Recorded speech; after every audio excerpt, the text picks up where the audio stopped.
dar muy buenos días a todos los que están conectados en este momento a la plataforma del Zoom de la Alianza Internacional por la Salud Mental. Comentarles que gracias por la presentación al licenciado Carlos. Yo soy director general ejecutivo de la Alianza Internacional por la Salud Mental, que es la organización de salud mental más importante de América Latina y el Caribe, que está liderada por profesionales de psicología. Con orgullo, yo soy psicólogo de profesión, me he formado, como decía el licenciado Carlos, en la UMSA, en la Universidad Mayor de San Andrés, y he tenido la fortuna, debido a que me he dedicado mucho al estudio, de poder ser el primer titulado por excelencia académica, no solamente de la carrera de psicología, sino de la Facultad de Humanidades y Ciencias de la Educación de la UMSA. También pertenezco a varias organizaciones internacionales de psicología y ¿qué nos reúne el día de hoy? El llevar adelante un evento que es histórico en la historia de la psicología. Este evento, les comento que está siendo retransmitido a varios países. Están participando la mayoría de los países de Latinoamérica. Están participando también profesionales de España. Están participando profesionales de Centroamérica y de Norteamérica. Es un evento que se constituye en un verdadero hito en la historia de nuestra profesión. ¿Por qué es un evento importante? Porque la psicología es una ciencia que no está aislada de otras disciplinas científicas. ¿Y qué es lo que está sucediendo actualmente? Estamos viviendo una verdadera revolución tecnológica, científica, sin precedentes en la historia.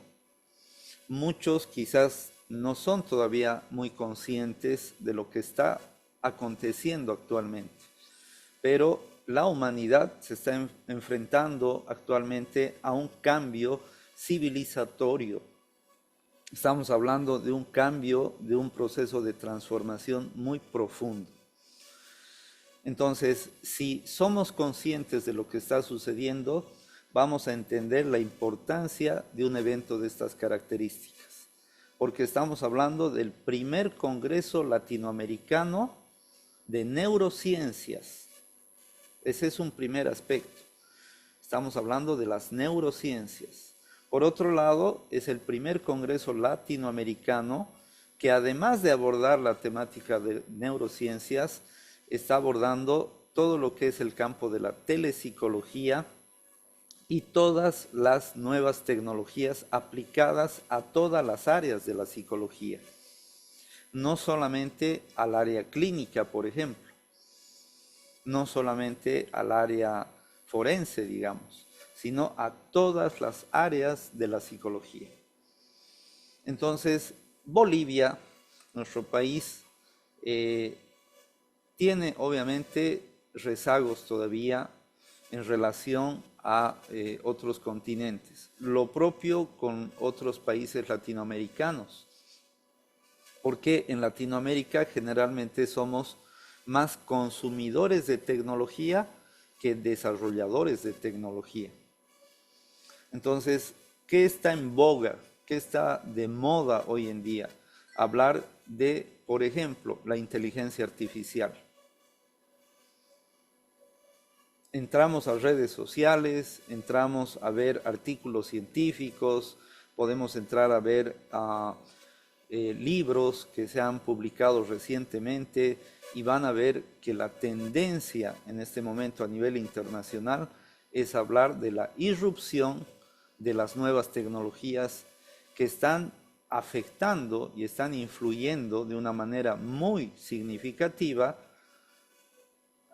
el quehacer de todos los profesionales en todos los campos del conocimiento. No solamente en psicología. La inteligencia artificial, por poner un ejemplo, o la mecatrónica, la robótica, la realidad virtual, la realidad aumentada, los chatbots, el metaverso, son realidades que ya están presentes, pero todavía en países latinoamericanos nos hace falta mucho actualizarnos y capacitarnos en estos temas. Porque donde se desarrolla esta tecnología es sobre todo en otros continentes. Estamos hablando de Asia, Estados Unidos, que es Norteamérica, y Europa. Entonces nosotros lo que tenemos que hacer es actuar con mucha responsabilidad desde Latinoamérica y empezar a abordar estas temáticas con seriedad, con responsabilidad y sobre todo con ética. Porque manejar las tecnologías aplicadas a la psicología no es algo sencillo.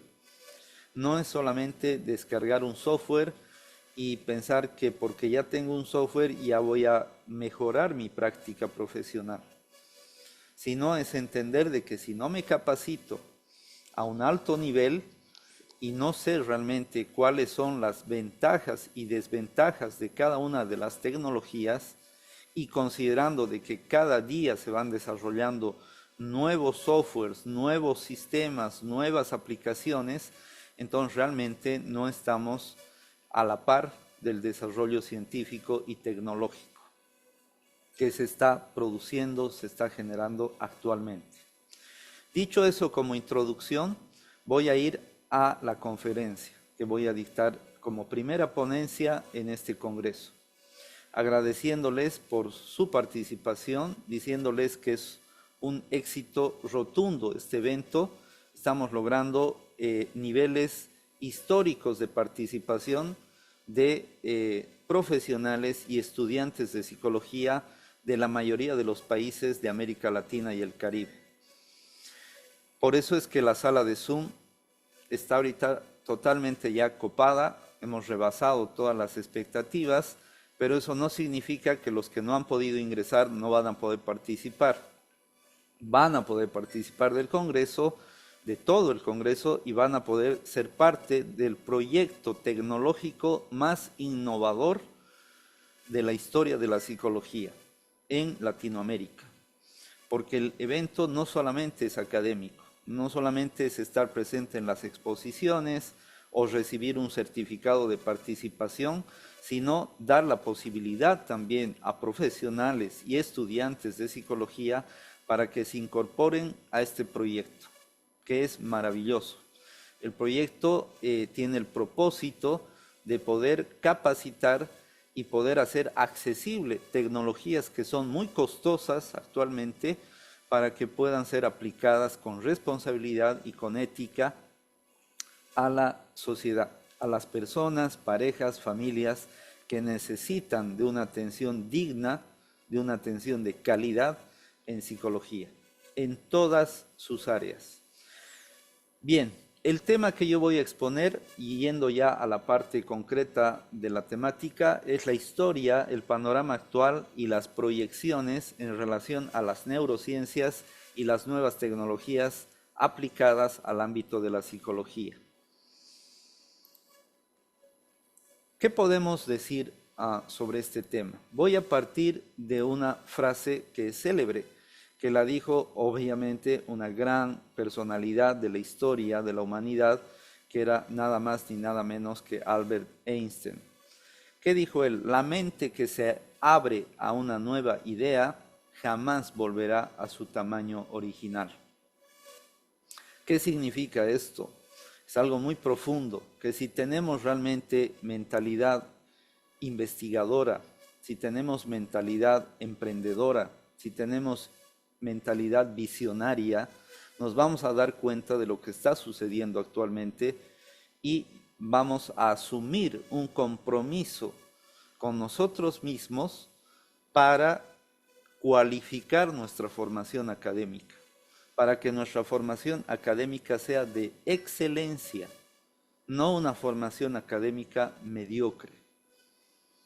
Porque nuestra sociedad, nuestros pueblos, nuestros países en Latinoamérica merecen profesionales altamente capacitados, que puedan brindar una atención que sea realmente de calidad y que logre resultados que sean eficaces. Y en ese sentido, la tecnología nos puede favorecer bastante. A ver, voy a empezar mencionando lo siguiente. ¿Cómo ha evolucionado nuestro cerebro? ¿Algún momento se han puesto a pensar ustedes en esto? ¿Cómo ha evolucionado el cerebro humano? Yo estoy seguro que muchos de ustedes sí lo han analizado en algún momento. ¿Y qué es lo que podemos decir al respecto? A medida que ha ido pasando el tiempo, las décadas, sobre todo en estas últimas décadas, ha habido avances científicos muy importantes que han tenido un impacto, obviamente, en el desarrollo de nuestro órgano principal, que es el que dirige todas las funciones del organismo, que es el cerebro. Entonces, el cerebro humano ha tenido un proceso de evolución que no lo podemos negar. Y con los últimos avances en el campo del neurodesarrollo, por ejemplo, en el campo de la neurogénesis, de la neuroplasticidad, etcétera, que son conceptos que hoy en día son muy importantes en el campo de las neurociencias, sabemos que el cerebro de los seres humanos ha ido evolucionando.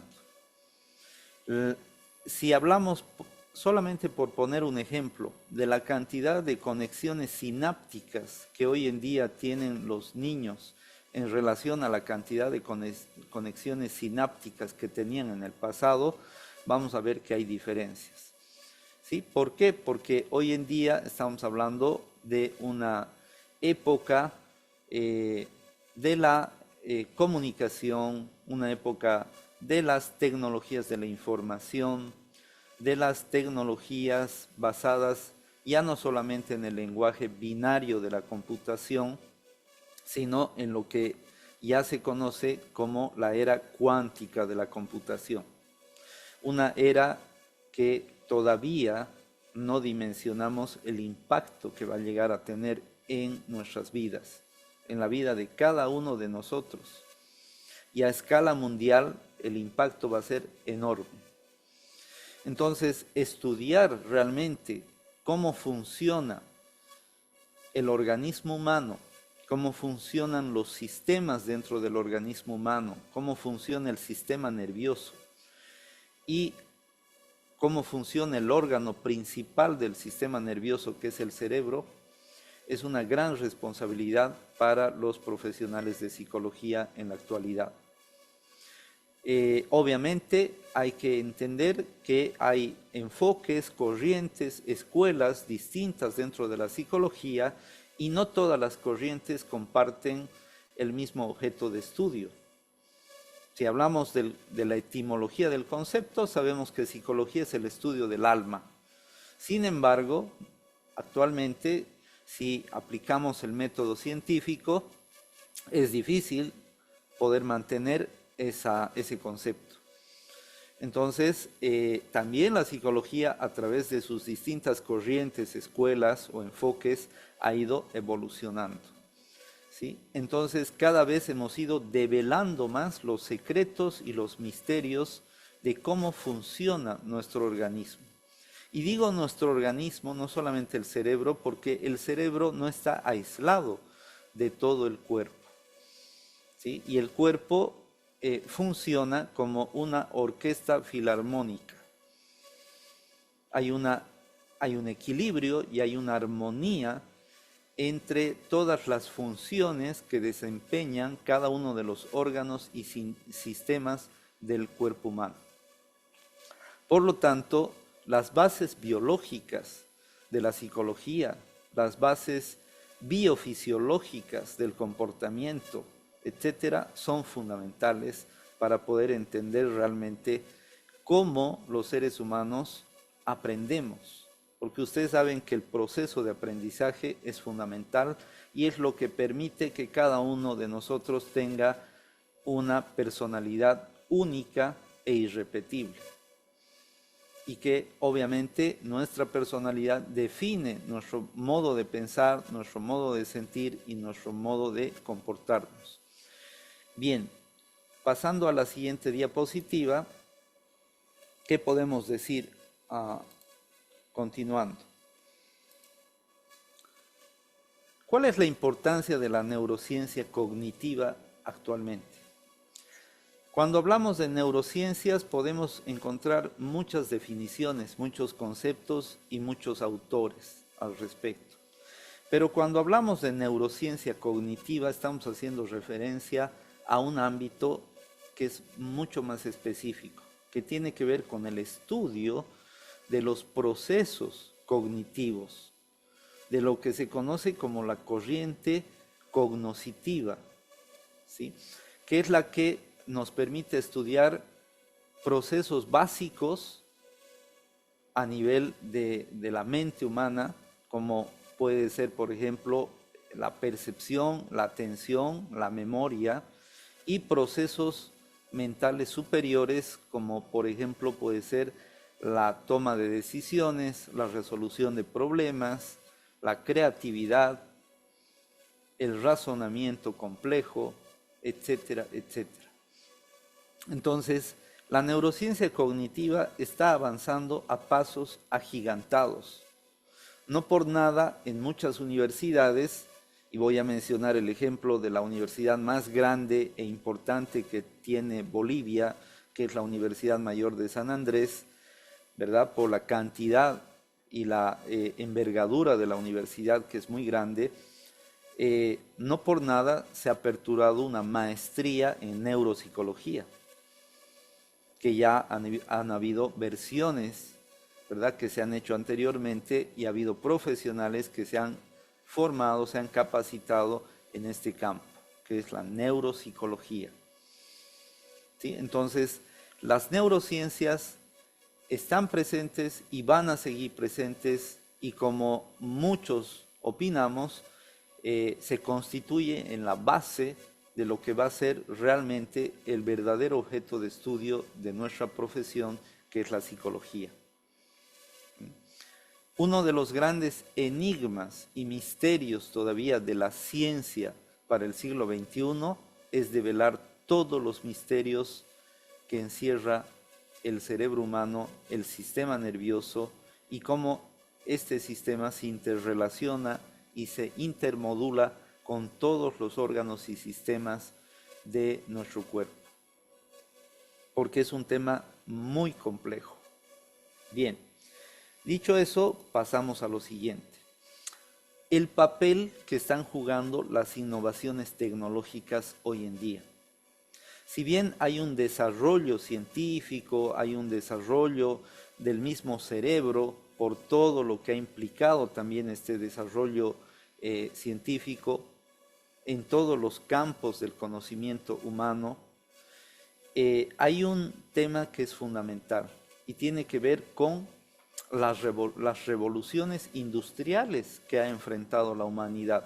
Desde la primera revolución industrial, la segunda revolución industrial, la tercera revolución industrial, hasta la cuarta revolución industrial. Y la cuarta revolución industrial, ¿cuál es? Es la irrupción de las nuevas tecnologías. Las tecnologías de la información y la comunicación. Cuando el ser humano, a partir de su creatividad, logra crear el primer chip, que es obviamente un dispositivo tecnológico impresionante, que ha sido el que ha dado lugar al desarrollo de todo lo que conocemos hoy en día como dispositivos tecnológicos. Llámense PCs, llámense laptops, llámense smartphones o teléfonos inteligentes, llámense Alexa o los dispositivos ahora de inteligencia artificial, llámese como fuera, cualquier dispositivo tecnológico está sustentado en el desarrollo científico que se ha dado a partir de la innovación, de la creatividad del ser humano para poder alcanzar mayor desarrollo. Entonces, ¿quién hoy en día en el mundo no conoce la tecnología?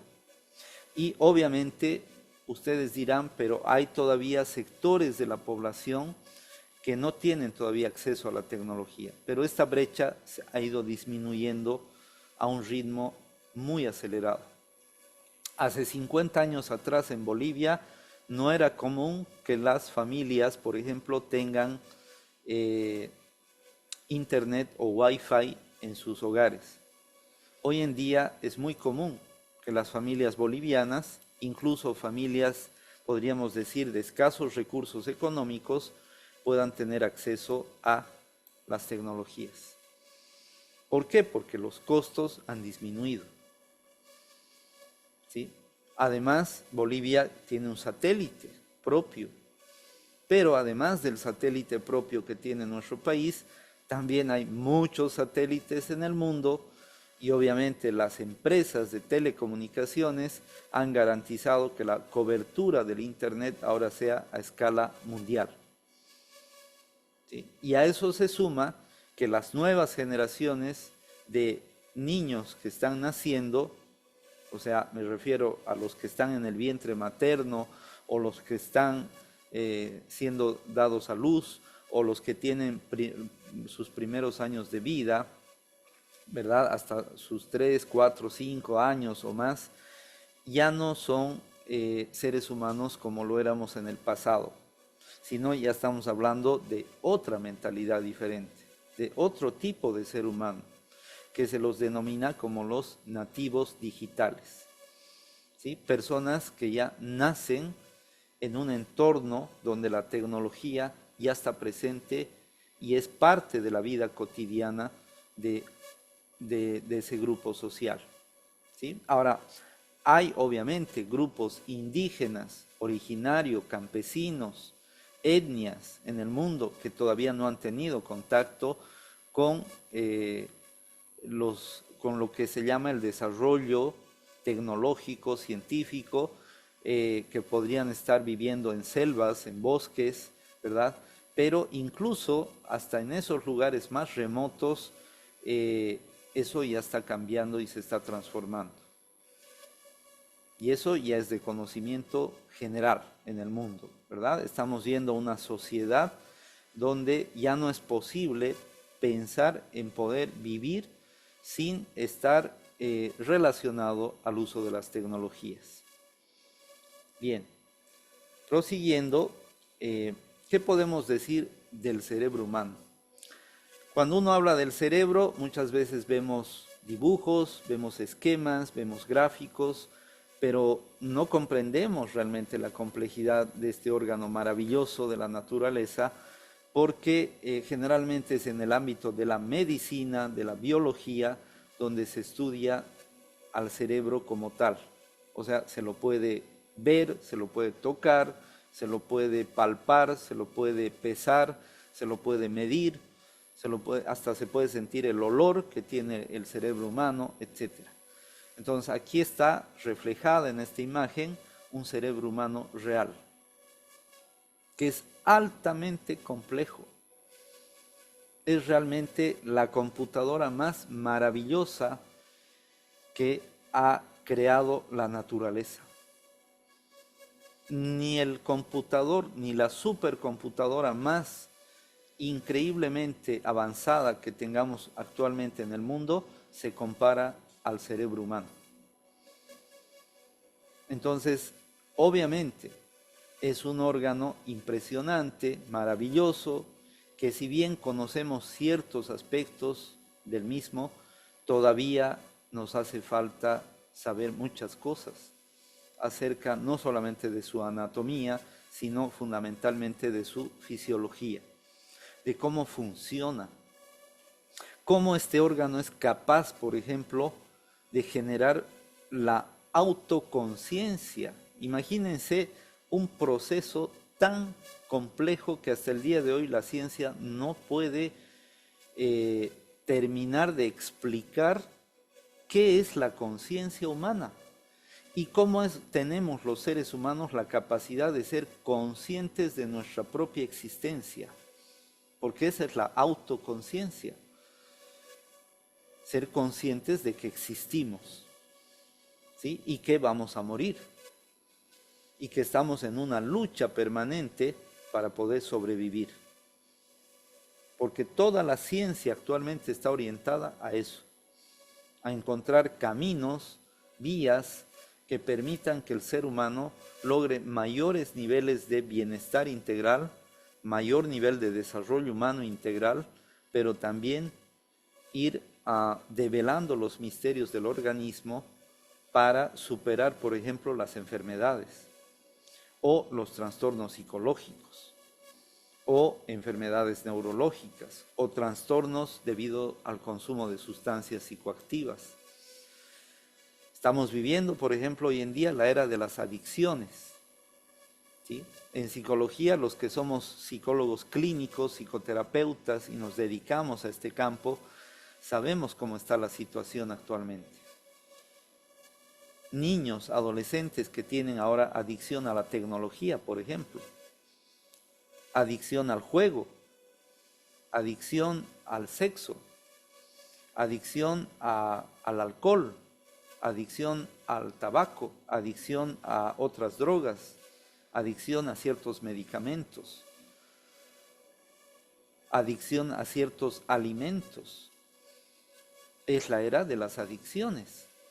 Por eso es que mucha gente acude a consulta psicológica porque están sufriendo. No se sienten bien consigo mismas. Y ese sufrimiento los lleva a buscar alguna alternativa de solución. Y sabemos que ahí está presente la psicología, nuestro campo, nuestra ciencia, para realizar su trabajo, su labor, con responsabilidad y con ética. Hacer evaluación psicológica, hacer un psicodiagnóstico, poder ir a plantear un plan de intervención para llevar adelante una terapia psicológica, ¿sí? Y respeto obviamente también las visiones de otras corrientes de la psicología, como la psicología positiva, por ejemplo, que no habla de psicopatología, sino se enfoca en aspectos positivos del ser humano, en la resiliencia, ¿sí? En la capacidad de afrontamiento, en la autorrealización, en las cualidades del ser humano, en sus fortalezas, etcétera, etcétera. Y eso es lo lindo y lo maravilloso de nuestra profesión, que la psicología tiene distintas miradas respecto a lo que es el ser humano, respecto a lo que es el objeto de estudio de la psicología, respecto a lo que es la aplicación y el uso de métodos, técnicas, guías, protocolos, procedimientos, instrumentos que estén basados en evidencia. Porque si hablamos de que la psicología es una ciencia, tenemos que utilizar conocimiento en la medida de lo posible, siempre que esté sustentado en investigación científica. Bien, prosiguiendo, vamos a lo que es la revolución digital y la neurociencia.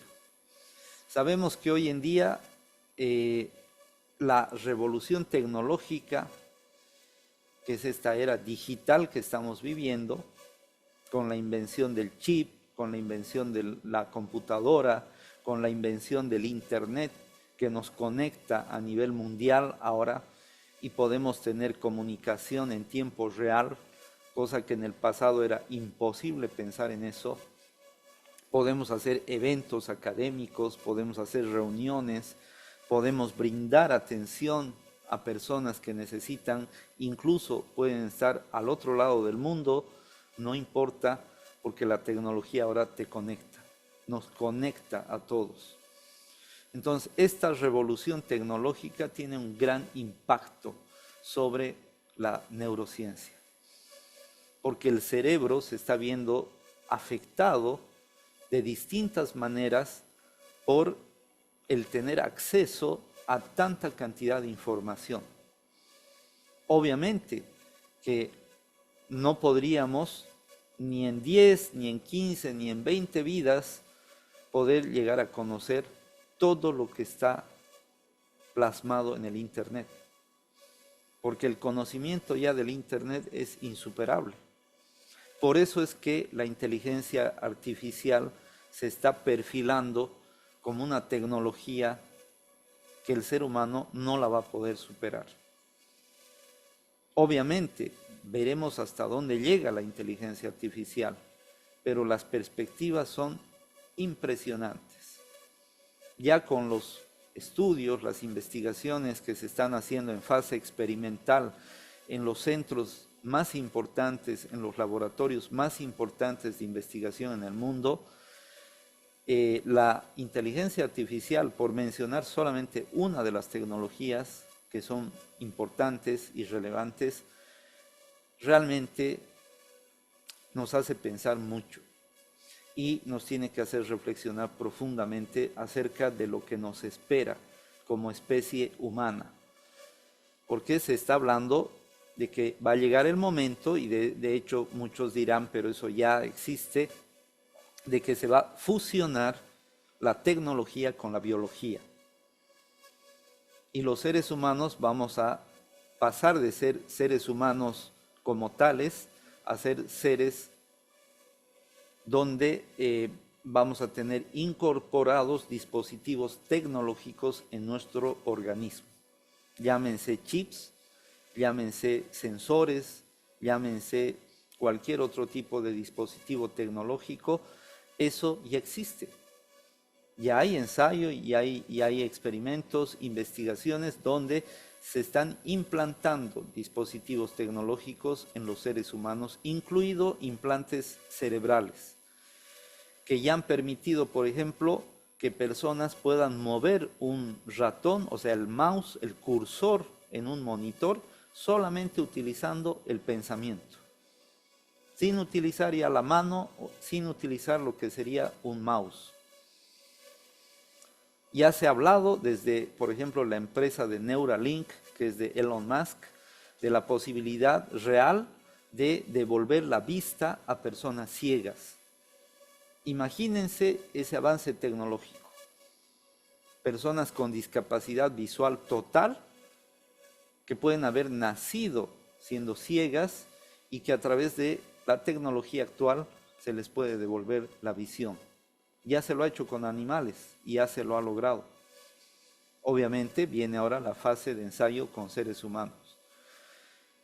Entonces estamos llegando a niveles realmente que son impactantes, impresionantes. Tecnologías basadas en computación cuántica que están planteando de que en un futuro próximo la tecnología va a ser capaz de decodificar los pensamientos humanos. O sea, lo que tú pienses, la computadora o el sistema informático lo va a saber. Entonces vienen dilemas éticos muy complicados. ¿En dónde queda, por ejemplo, la privacidad? ¿En dónde va a quedar el tema de la privacidad en ese contexto? Bien. El tema de los neuroderechos, por ejemplo.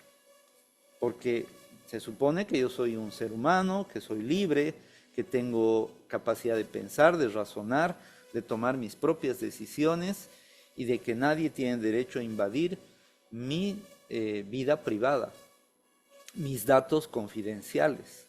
Pero no sé si ustedes sabían que hay países actualmente como China, es un ejemplo, donde con cámaras, simplemente por identificación facial, pueden conocer el historial de vida de cualquier persona. O sea, simplemente son cámaras que están conectadas en distintos sitios de las ciudades y las personas caminan, deambulan por las calles y los que manejan ese sistema pueden acceder al historial de vida de cualquier persona que está caminando en la calle. Pueden saber cuándo ha nacido, quiénes son sus familiares, sus antecedentes médicos, las enfermedades que ha padecido, los tratamientos que ha hecho, los medicamentos que está tomando, las enfermedades de base que tiene, puede conocer su cuenta bancaria, pueden tener acceso al lugar de vivienda, dónde ha vivido, dónde vive actualmente, puede conocer sus gustos, sus preferencias, sus motivaciones, porque estamos yendo a una era donde la tecnología va a tener el control total de los datos y de la información. Entonces, no por nada, Chile ha sido el primer país en Latinoamérica en promulgar una ley sobre neuroderechos. Por eso, dentro del Congreso, que van a ser varias jornadas, también se van a abordar temas de neuroética, de neuroderechos, de neurofilosofía, ¿sí? Entonces, porque estamos viviendo esta revolución tecnológica que está vinculada al campo de las neurociencias. Ahora, los avances tecnológicos para justamente estudiar el cerebro humano, el sistema nervioso, son espectaculares hoy en día. Tenemos muchas tecnologías, escáneres cerebrales, las resonancias magnéticas, las tomografías por emisión de positrones, por mencionar solamente algunas. Pero hay muchas que están todavía en proceso de investigación y de desarrollo que son espectaculares y que ya llegan muy pronto. O sea, ya existen en realidad. Lo que pasa es que se tienen que socializar y se tienen que divulgar, capacitando a los profesionales que vayan a utilizar estas tecnologías que son muy modernas y muy avanzadas. Por ejemplo, en el campo de la medicina, yo he tenido oportunidad de visitar universidades en el exterior donde están utilizando tecnologías que son impresionantes, donde los estudiantes de medicina están haciendo cirugías con realidad virtual, ¿sí? Están interactuando en el exterior psicólogos con clientes, con usuarios o como quieran llamarlos, con pacientes, con realidad virtual, con avatares. Imagínense, yo con mi avatar, la otra persona con su avatar, estamos interactuando en un espacio virtual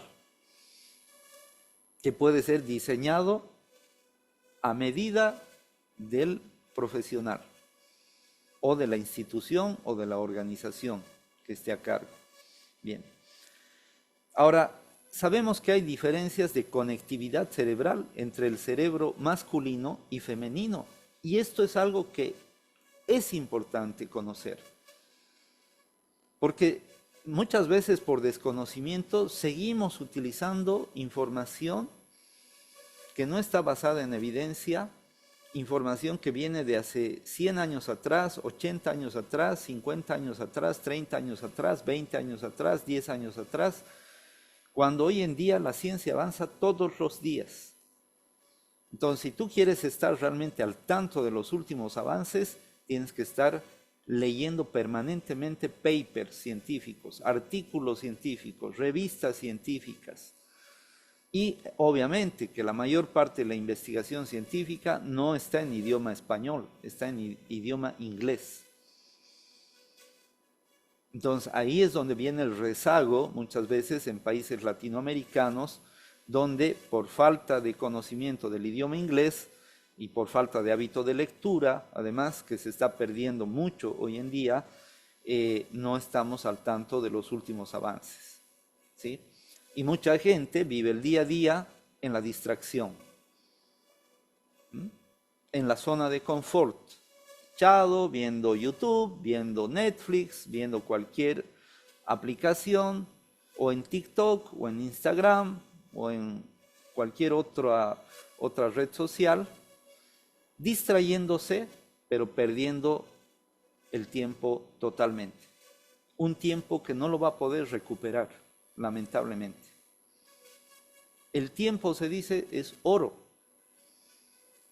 Y cuando tú valoras tu vida y sabes que el cerebro se puede entrenar y el cerebro se puede desarrollar mucho más, aprovechas al máximo tu vida y el tiempo que tienes para aprender cosas que sean beneficiosas, no solamente para ti, sino también para todo el entorno que te rodea.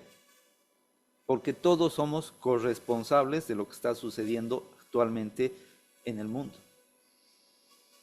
Muchos se quejan y dicen, hoy en día está mal la sociedad, la humanidad está yendo por un mal camino, hay mucha corrupción, ¿sí? Hay muchos problemas, el cambio climático, los desastres naturales, el tema de la violencia, el consumo de drogas, la violencia de género, el maltrato infantil, el abuso sexual, el bullying en las unidades educativas. O sea, si hablamos de problemáticas que enfrenta la sociedad hoy en día, empezamos a hacer un listado y podemos estar días escribiendo todas las problemáticas que enfrentamos día a día. Entonces, ¿qué estamos haciendo para prepararnos como profesionales para enfrentar esos grandes desafíos? ¿Realmente nos estamos actualizando? ¿Realmente estamos a la par de los últimos avances tecnológicos que nos permitan brindar una atención de calidad a la población? Esa es la pregunta. También hay diferentes tipos de redes neuronales según la función que tiene el cerebro.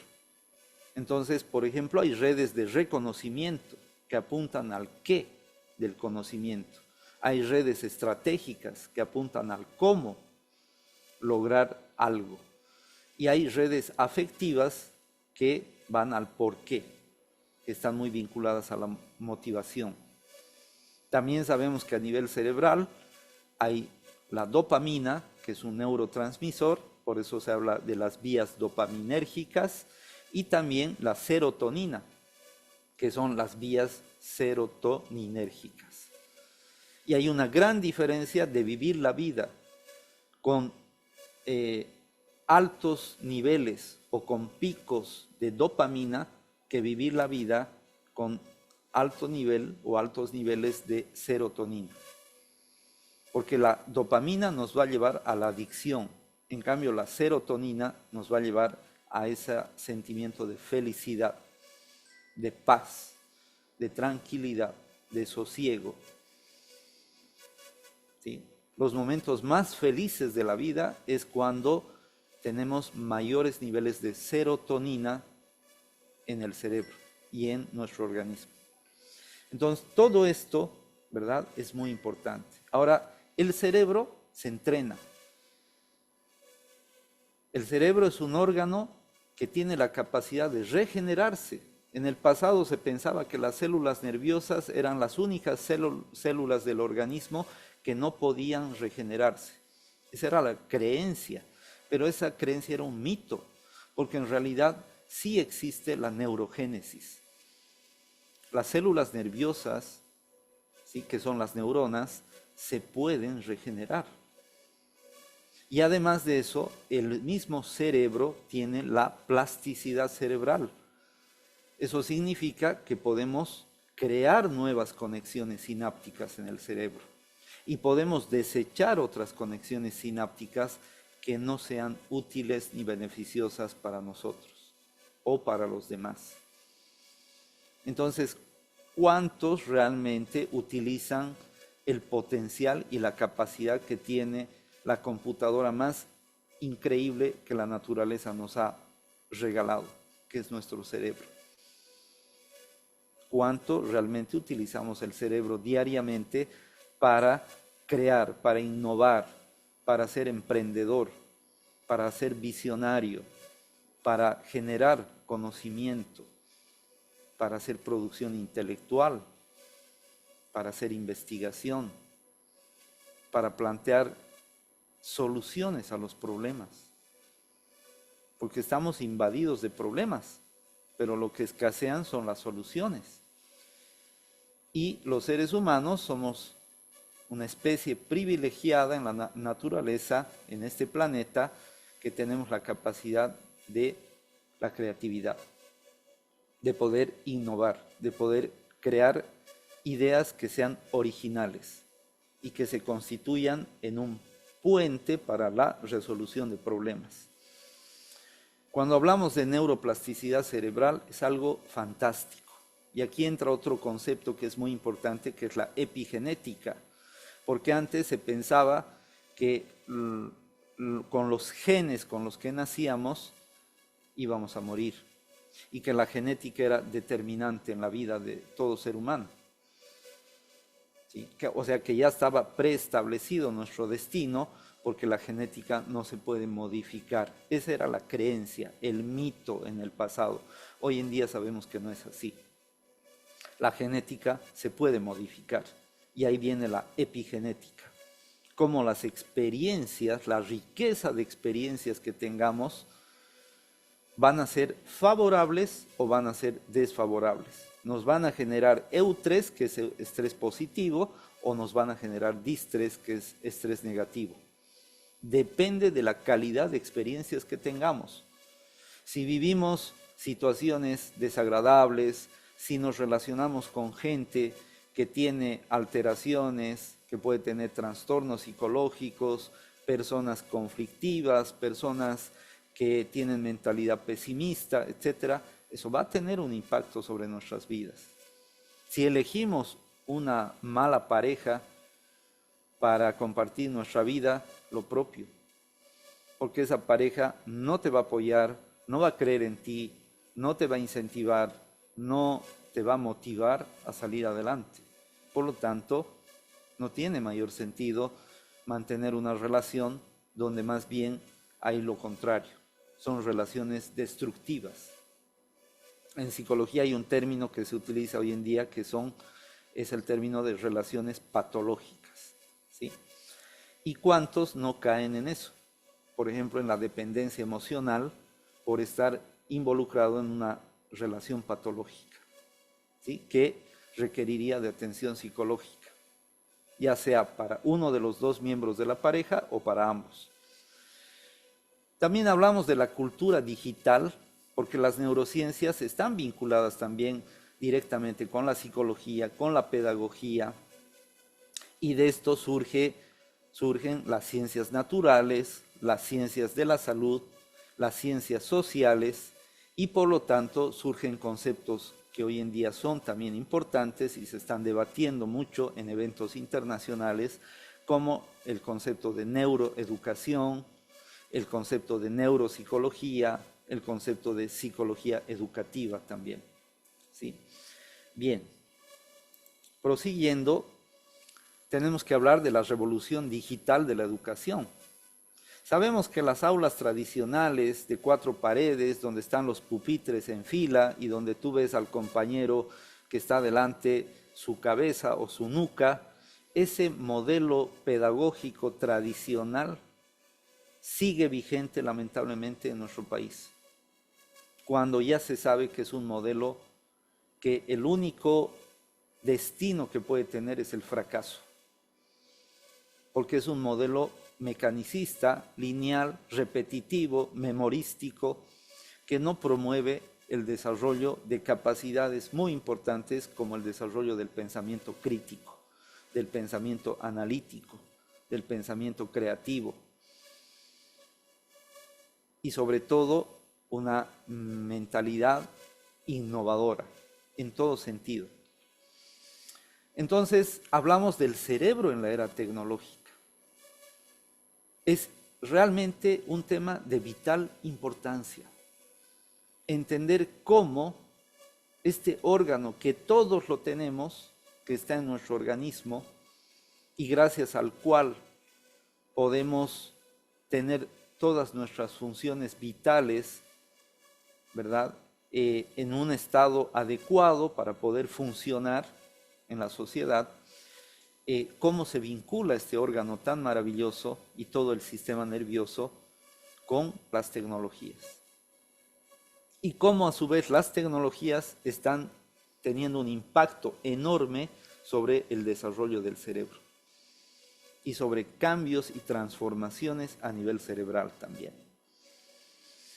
Entonces, en cuanto a las proyecciones en relación a las funciones cerebrales en la nueva era tecnológica,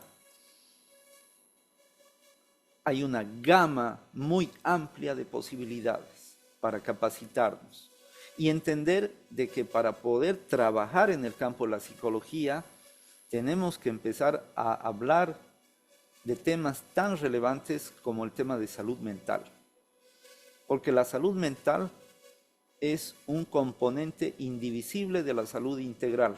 No es posible hablar de educación sin salud mental, no es posible hablar de salud sin salud mental, no es posible hablar de desarrollo humano sin salud mental, no es posible hablar de calidad de vida sin salud mental. Y las políticas públicas en todos los países son de salud mental. Todos los países, exceptuando algunos, como por ejemplo Bolivia, que todavía no tenemos una legislación en salud mental, una ley de salud mental. Y eso es preocupante, porque nuestro país necesita con urgencia tener una ley de salud mental. Y también necesitamos tener una ley del ejercicio de la psicología, porque nuestra profesión en este momento tiene un vacío legal enorme. Por eso es que en psicología pareciese que es dibujo libre. Cada uno hace las cosas a su manera, no hay estándares, no hay protocolos, no hay ciertos lineamientos que permitan supervisar el trabajo de los profesionales. Y de ahí por qué también se cometen hechos de negligencia psicológica, así como existe la negligencia médica. Entonces está llegando la hora en que la psicología tiene que reflexionar profundamente acerca de lo que está haciendo en nuestro país y en todos los países, sobre todo de la región de las Américas, de lo que viene a ser América Latina y el Caribe. Porque si realmente decimos que amamos nuestra profesión, si realmente decimos que somos felices siendo psicólogos o psicólogas o estudiantes de psicología, tenemos que ser responsables y éticos.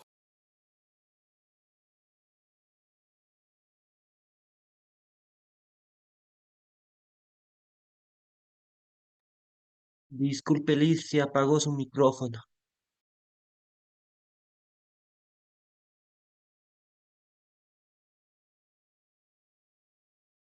Licenciado Carlos, le voy a pedir por favor, ya se van a conectar dos expositores, ¿ya?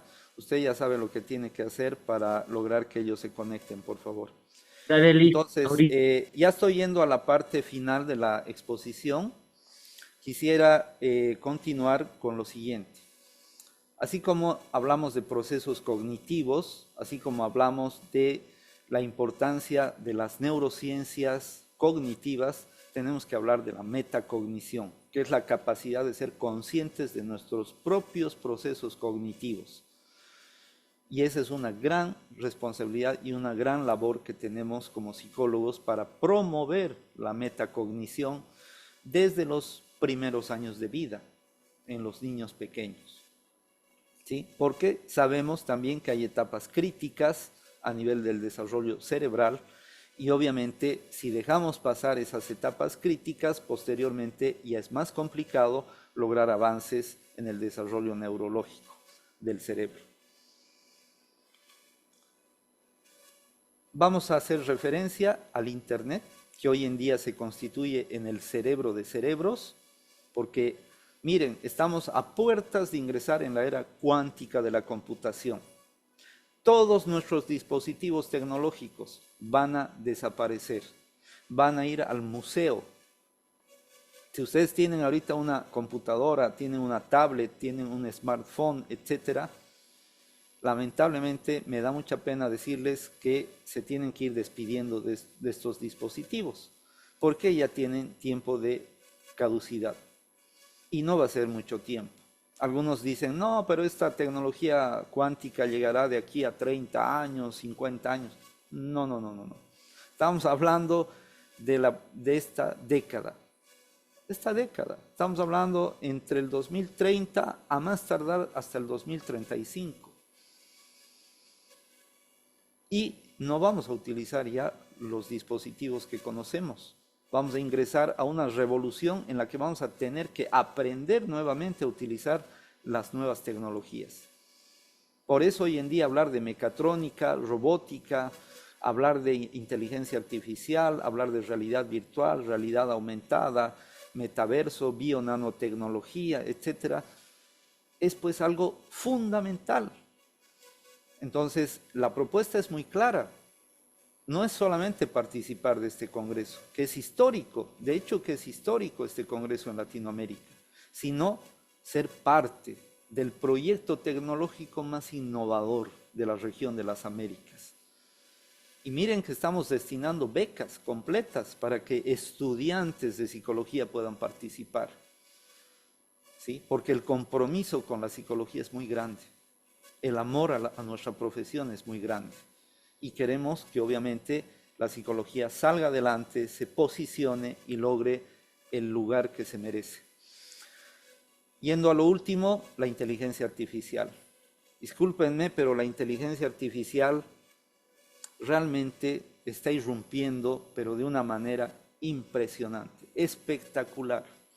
Yo he tenido la oportunidad, y le doy gracias a la vida, de viajar por diferentes países y lo sigo haciendo constantemente y conozco tecnologías que se están desarrollando que son impresionantes y que en Bolivia no se conocen, ni en la mayoría de los países latinoamericanos tampoco se conocen.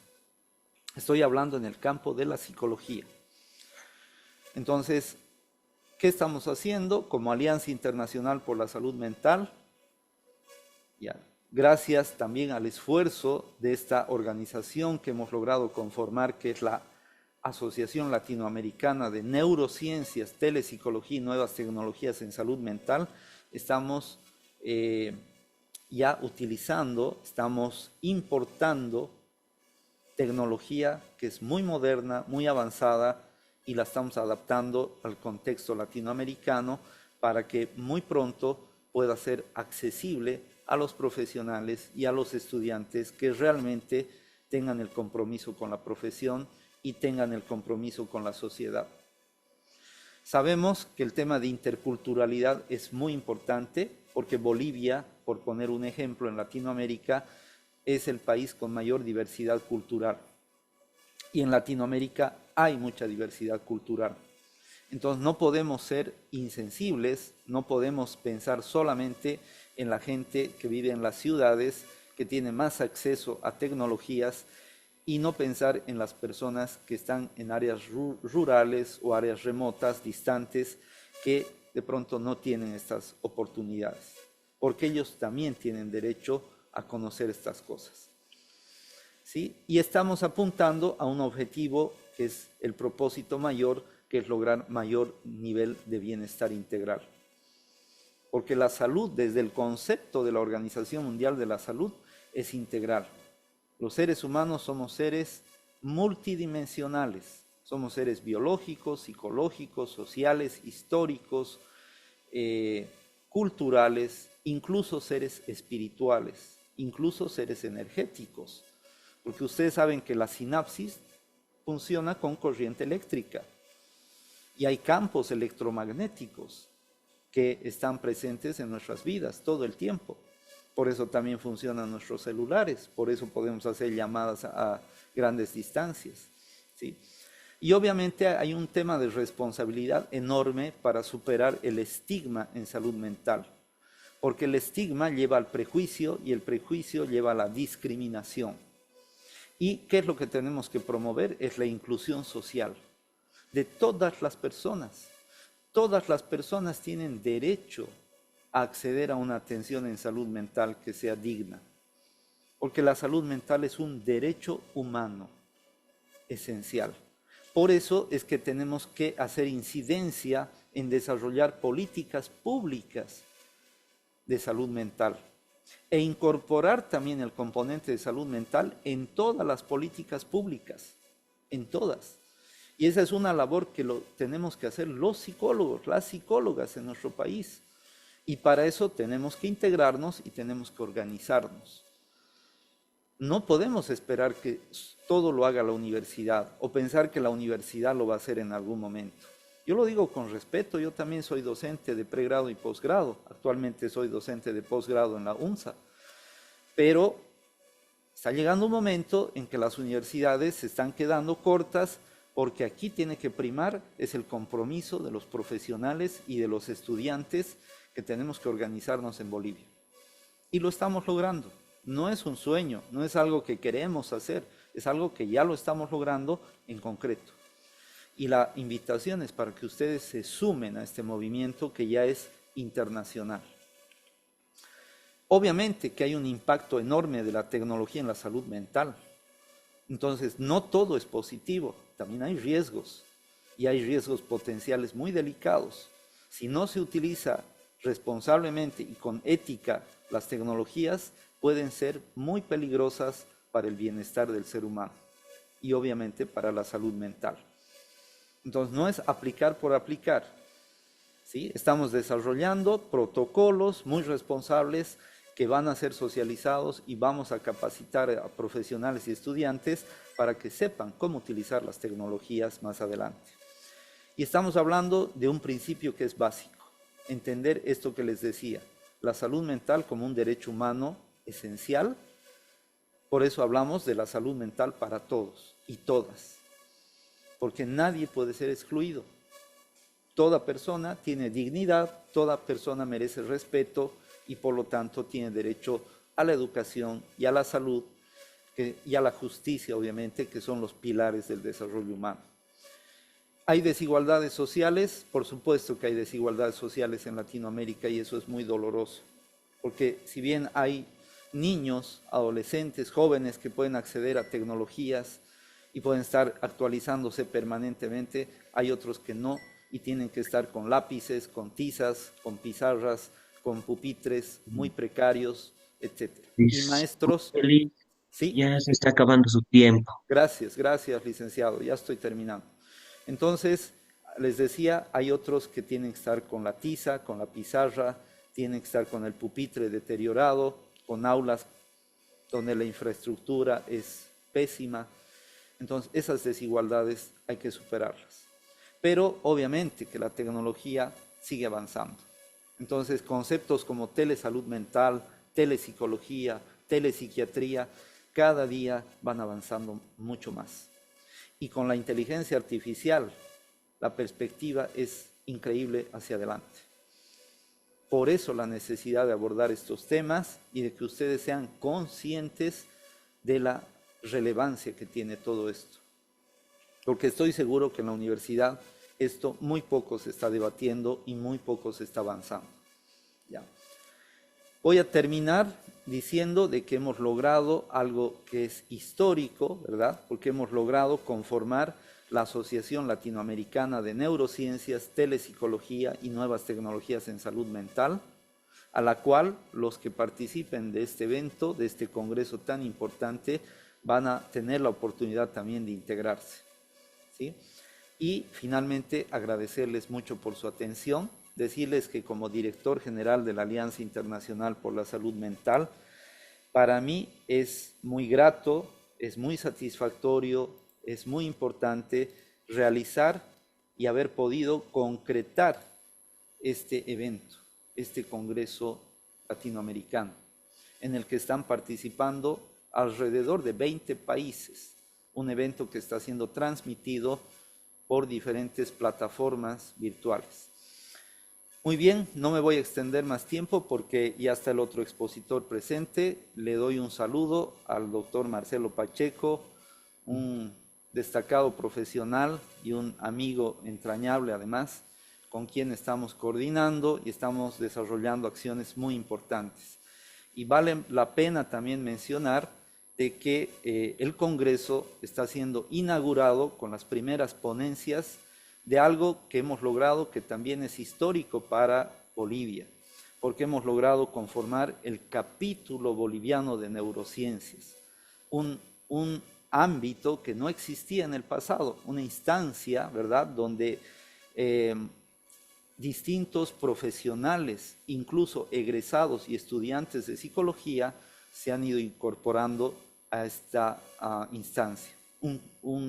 Un espacio académico, científico, de análisis, de debate, de generación de pensamiento crítico, de producción intelectual, que estamos seguros que va a dar enormes frutos hacia adelante.